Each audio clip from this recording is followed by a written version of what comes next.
La Iglesia Evangélica Emaús, Fuente de Salvación.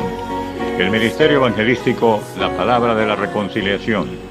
Y el Instituto Bíblico Seminario Teológico Emaús te invita a escuchar por esta tu emisora la Palabra Diaria con el pastor y maestro Berry Chaviedo.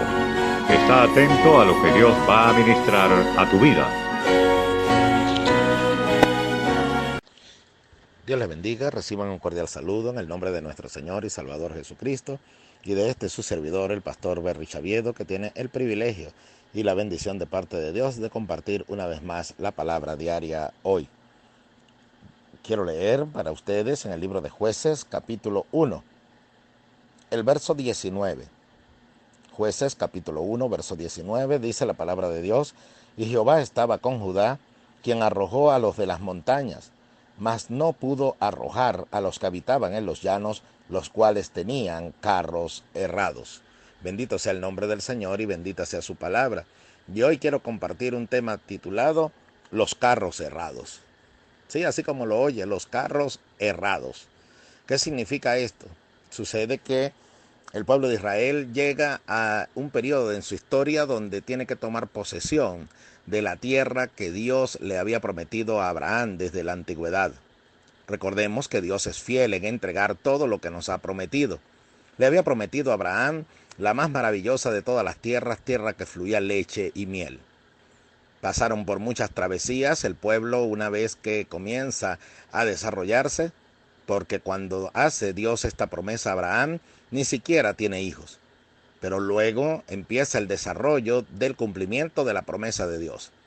Inmediatamente tengo que hacer la referencia que las promesas de Dios hay unas que son instantáneas, que se cumplen inmediatamente. Otras se cumplen en el tiempo y de manera progresiva. Y todas las acciones que vemos que se están realizando delante de nosotros llevan un fin determinado, que es alcanzar el propósito de bendecirnos con la promesa que Dios nos hizo.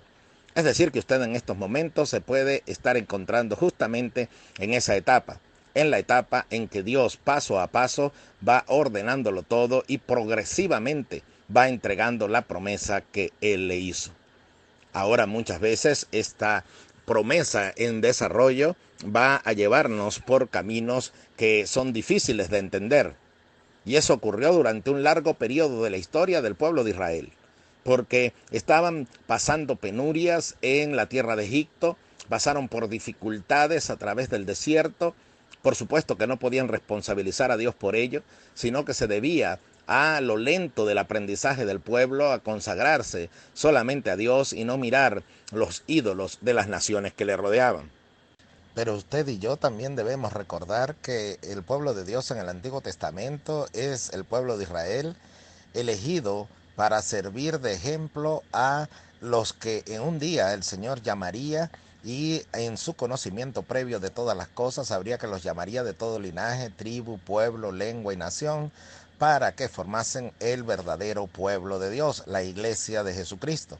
Pero todas las vivencias de Israel, según el Nuevo Testamento, nos dice en Primera de Corintios, están escritas para amonestarnos a nosotros, a los que hemos alcanzado los fines de los siglos. Así que el que piensa estar firme, mire que no caiga. ¿Por qué? Porque aunque ellos se consideraban el pueblo de Dios como realmente era, entonces ellos creían que ya por eso eran salvos. No vemos que en el Nuevo Testamento el Señor Jesucristo confronta a los maestros de la ley, a los fariseos y a los judíos, cuando ellos le dicen: nosotros no somos hijos de fornicación porque somos linaje de Abraham. Y el Señor les dice: bueno, si fuesen linaje de Abraham, las obras de Abraham harían. Por supuesto que aquí el Señor lo que nos está diciendo es entonces que el solo hecho de identificarnos con una creencia, con una tendencia, con una religión, eso no nos hace ser salvos. Hay personas que creen que por haber sido bautizados cuando nacieron o después, ya en su etapa adulta, haber dado el paso de fe en una iglesia y haber recibido al Señor como Salvador y haberse bautizado, ya con ello están salvos, porque la gracia del Señor no importa cómo nosotros vivamos, lo importante es que Él nos ha escogido para salvación. Si usted cree que de esa manera, está pisando un terreno muy peligroso, porque está andando por el camino de creerse que estar firme, y dice la Biblia que el que está firme mire que no caiga. Y dice que es necesario que prestemos más atención a las cosas que hemos oído, no sea que nos deslicemos. Muchos de nosotros podemos deslizarnos de la posición en que estamos si no nos guardamos de lo que nos rodea. Todas las vivencias de Israel en el retardo de recibir las promesas de Dios fue porque ellos no habían entendido quiénes eran, y que no solamente debían regocijarse con ser llamados por Dios, sino que tenían que vivir de acuerdo a ese llamado que habían recibido. Es lo mismo que ocurre con nosotros hoy. Entonces debemos de entender que el Señor nos ha llamado, pero ahora debemos permanecer en Él, y dice la Escritura: apártese de iniquidad todo aquel que invoca el nombre del Señor. Porque alguien que es redimido y escogido por Dios realmente aborrece el pecado. Porque si amamos al mundo y las cosas que están en el mundo, entonces no somos de Él. Así lo dice la Sagrada Escritura. Entonces hay un equilibrio perfecto en nosotros poder comprender que si el Señor nos llamó y hemos tenido un encuentro con Él, entonces ahora debemos andar sin contaminación del mundo que nos rodea, y esa contaminación incluye el modo de pensar, el modo de sentir, el modo de enfrentar las cosas. Esto se refiere a un cambio radical en nuestra vida que es llamado el nuevo nacimiento. Entonces es vital conocer estas verdades y comprenderlas. No se escude solamente con decir que es cristiano, sino que ahora que es cristiano, entonces andemos en una santa y piadosa manera de vivir. Eso fue lo que ocurrió con Israel, y eso retardó el tiempo en el cual ellos anduvieron en el camino del Señor para entrar a poseer la tierra prometida. Usted y yo debemos comprender que vamos a recibir las promesas de Dios, pero como ya lo hemos estudiado, cuando estemos preparados. Y ese proceso de aprendizaje depende de nosotros, de ser buenos alumnos y aprender. Y no, vuelvo a repetir, el caso de Israel es el ejemplo. Cuando ellos debieron haber llegado en un lapso mucho más corto a la tierra prometida, y estuvieron 40 años en el desierto, dando vueltas, dando círculos, porque no podían avanzar debido a que cuando avanzaban en obediencia a Dios, otra vez se dejaban enredar por las cosas que les rodeaban y nuevamente caían en la idolatría. Hoy en día no vamos a ir a postrarnos delante de un ídolo, pero sí podemos postrarnos delante de nuestro modo de pensar, de nuestro egoísmo, de nuestra altivez, de nuestro orgullo y de todas aquellas pasiones que combaten en nuestros miembros. Entonces es allí donde está la lucha verdadera del cristiano. Ahora bien, dice que el pueblo llegó a frente de la tierra prometida, llegó a la orilla del Jordán. Ahora el Jordán no era problema, Dios lo abriría, así como abrió el Mar Rojo. Las cosas que Dios tiene que hacer para Él, todo es posible. Pero ahora el problema era que al ellos llegar a la tierra prometida, entonces tenían que luchar con todos los que habitaban allí y que eran ilegítimos, no debían estar allí porque esa tierra le pertenecía al pueblo de Dios. Ahora ellos tenían que expulsarlos y conquistar la buena tierra que el Señor les daba. Eso es una maravillosa ilustración de lo que consiste la vida cristiana hoy. La más maravillosa de todas las tierras, la nueva vida en Cristo, vida de abundancia, vida de plenitud. Yo he venido para que tengan vida y para que la tengan en abundancia. Pero ¿qué ocurre? Que hay habitantes que no quieren marcharse.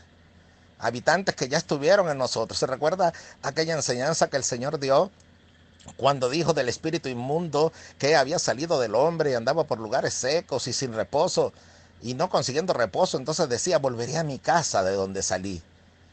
Y cuando regresaba, entonces veía que la casa estaba limpia, estaba ordenada, pero estaba vacía.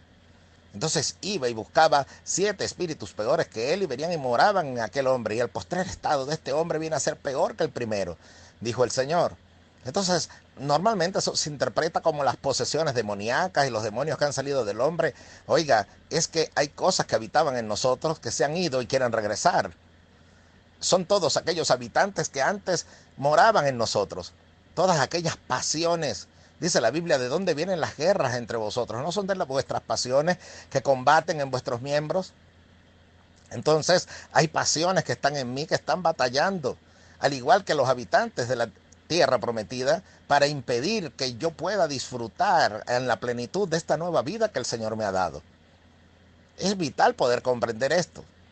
Allí estamos hablando de esos habitantes, vaya poniéndoles nombre: El temor, la ansiedad, la angustia, los malos pensamientos, la lascivia, la concupiscencia, sí, todos los pecados conocidos, pero también la murmuración, el resentimiento, el odio, la ira, el enojo, todas esas cosas que habitan en nosotros combaten en nuestros miembros. Ahora, ¿qué ocurre? Sucede que leíamos un texto de la palabra de Dios en el libro de Jueces donde se nos dice que Dios estaba con Judá y el Señor está con nosotros. Esa es una verdad innegable. No le puedo decir que Dios lo ha desamparado y lo ha dejado. El Señor está con ustedes y está conmigo. Ahora, sin embargo, en ese versículo leído, Judá no hizo frente a los que oponían más resistencia porque tenían carros errados. Es decir, que esos estaban más fortificados que los demás. No andaban de a pie igual que los demás, sino que lo que hacían era tener carros con ruedas de hierro, por eso significan carros errados, que eran aquellos que estaban más capacitados para hacerle frente al pueblo de Dios. Y Judá, aún teniendo a Dios con él, los dejó tranquilos, los dejó habitar allí y los hizo tributarios. Y si usted sigue leyendo todo el capítulo, se va a dar cuenta con que la verdad se repite. Dice que hubo unos que no pudieron ser expulsados de la tierra y se hicieron tributarios. ¿Qué es un tributario? Alguien que paga tributo, es decir, un impuesto por permanecer en un lugar. Para aquel entonces se entendía así. Hoy en día los tributarios son aquellos que pagan impuestos a la nación. Pero en aquel tiempo eran personas que por quedarse en la tierra, entonces le pagaban un impuesto al que los había conquistado, pero se quedaban habitando allí. Y oiga, si yo entiendo eso, hay una verdad grandísima espiritual. Y es que hay cosas que oponen resistencia más que las demás. Tal vez usted dejó un vicio fácilmente. Tal vez usted dejó una costumbre que tenía fácilmente. O puso algo de resistencia, pero le conquistó. Pero hay algo que le cuesta todavía, ¿cierto? Usted sabe cuál es su carro errado. Usted sabe cuál es la resistencia más fuerte que hay en su vida. Tal vez son los celos que no ha podido dejar. Tal vez es la desconfianza. Tal vez es la altivez. Tal vez es la arrogancia. Tal vez es la soberbia. Tal vez es lo difícil de doblegarse y someterse ante los demás. Esa es una modalidad de la soberbia y del orgullo. Entonces todo eso que está en nosotros, diferentes carros errados hay en cada uno que oponen resistencia. ¿Y que qué va a pasar? Dios te dice, yo estoy contigo, así como se lo dijo a Judá. Tú puedes hacerle frente, tú puedes vencerlos, tú puedes derrotarlos. Lo que tienes que hacer es fortaleceros en el Señor y en el poder de su fuerza. Y avergonzarnos de ese pecado que mora en nosotros e ir delante de Dios y pedirle al Señor poder vencerlos. Entonces somos más que vencedores por medio de aquel que nos amó. Entonces podremos ver la gloria de Dios conquistando lo fácil y conquistando lo difícil. Repito, hay cosas que normalmente y fácilmente pudimos dejar, pero hay otras que están oponiéndose, que están presentando resistencia. Y es necesario que entendamos que no pueden quedarse como tributarios. ¿Sabe por qué? Usted lee la historia del libro de los jueces y se dará cuenta que Israel cometió el gran error de dejarlos allí. Y el Señor había dicho que tenían que expulsarlos, porque si no, ellos serían tropiezo para ellos. Y dice que fueron tropiezos y adoraron sus dioses y se apartaron de en pos de Dios. Entonces hay cosas que si usted las deja en su vida, se convierten en un tropiezo. Como todavía convive con ese carácter y se acostumbró a ser así y dice que nadie lo va a cambiar sino Dios. No, Dios no expulsó a los de los carros errados. Era trabajo del pueblo de Israel luchar contra ellos y derrotarlos porque Dios estaba con ellos. Así igualmente, Dios no va a cambiar cosas en nosotros que nosotros no hagamos el esfuerzo y el empeño por derrotarlas y vencerlas. Pero si yo me siento cómodo con ellas, si yo las dejo allí y sé que no deben estar, pero les hago pagar un tributo. ¿Y cuál es el tributo? Que me guardo como cristiano, que guardo una apariencia, que voy a la iglesia, que me congrego, que oro, pero sin embargo, en el fondo de mi corazón está el tributario, está los celos, está la ira, está el enojo, está el rencor, está aquel que no he podido perdonar todavía, está la desconfianza, está la mentira, está la lascivia, y por allí se va la lista. Y son cosas que usted y yo sabemos que muchos de nosotros todavía tenemos, pero están pagando tributo. Pero ¿sabe qué? Eso, como un poco de levadura que leuda toda la masa, un día se levantará contra nosotros y nos servirá de tropiezo para quedarnos postrados en el desierto como quedó Israel. Guárdenos el Señor de tal cosa y que podamos heredar la tierra prometida. Y la única manera de heredar la tierra prometida es conquistando lo que Dios nos ha entregado. Hay bendiciones que esperan por usted y que esperan por mí, pero los tributarios están de por medio, los carros errados están de por medio, pero el Señor está aquí diciéndonos que con su ayuda y auxilio lo que es imposible para nosotros es posible para Él. Y usted dice, es imposible que yo cambie porque yo he durado 50 años así, 40 años así, 30 años así, pero es que el Señor vino a hacer nuevas todas las cosas. Entonces sí puedo derrotar al que se levanta contra mí. Sí puedo derrotar al que se cruza en mi camino. Ahora bien, el Señor está dispuesto. ¿Está usted dispuesto a vencer sus carros errados? Usted sabe que lo que vivimos actualmente sirve para identificar cuáles son. Todavía la desconfianza, todavía la falta de fe, todavía la impaciencia, todavía la desesperación, el desánimo. Ahí están. Vivían con usted y ahora son manifiestos. No deje que otra vez se guarden, sino que hágales frente y derrótelos. Pensamos en el nombre de Jesús, recordemos que Él es el que nos lleva de victoria en victoria y de triunfo en triunfo. ¿Qué tal si oramos juntos? Allí donde estás, sí, hagamos una oración. Repita conmigo, Señor Jesús, te doy gracias por oír esta palabra. Reconozco, Señor, lo que está en mí y me impide conquistar tus bendiciones. Permite, Señor, que pueda vencer y conquistar eso. Tú lo sabes, yo también. Desde hoy tomo la determinación de hacerle frente, porque yo quiero disfrutar tus bendiciones. Lo que es imposible para mí, es posible para ti, Señor. En tu nombre, Jesús. Amén. Le felicito, se ha hecho una oración como esta, porque ya hay el deseo en su corazón de vencer y avanzar y conquistar las bendiciones del Señor. Le invito a visitar nuestro canal en YouTube o suscribirse para recibir más de la palabra de Dios a través de este medio, bajo el nombre La Palabra Diaria Berry Chaviedo, o también puede ir al Facebook Berry Chaviedo o solicitar a través de el WhatsApp unirse al grupo de estudio bíblico para recibir las prédicas diariamente. El número es 0414-450-9430. Repito, 0414-450-9430. En el nombre de Jesús le invitamos a crecer en la palabra de Dios, en su conocimiento y disfrutar la nueva vida en Cristo Jesús. Que el Señor le bendiga grande y poderosamente y hasta una nueva emisión de La Palabra Diaria.